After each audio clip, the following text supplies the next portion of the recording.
ما آدما همیشه دلتنگ اونی هستیم که نیست، حوصله کسی رو نداریم که هست. واسه همینه که اصلا خوشحال نیستیم. یادت باشه هیچ وقت کسی رو پس نزن که دوستت داره و مراقبته و نگرانته، چون یه روزی بیدار میشی و میبینی ماهو از دست دادی وقتی که داشتی ستاره ها رو میشمردی.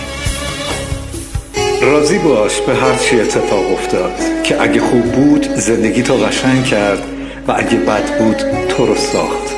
مدیون باش به همه آدمای زندگیت که خوباش بهترین حس ها رو بهت میدن و بداش بهترین درس ها رو.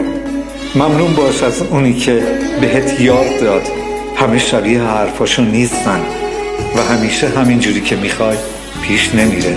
زندگی همینقدر ساده است.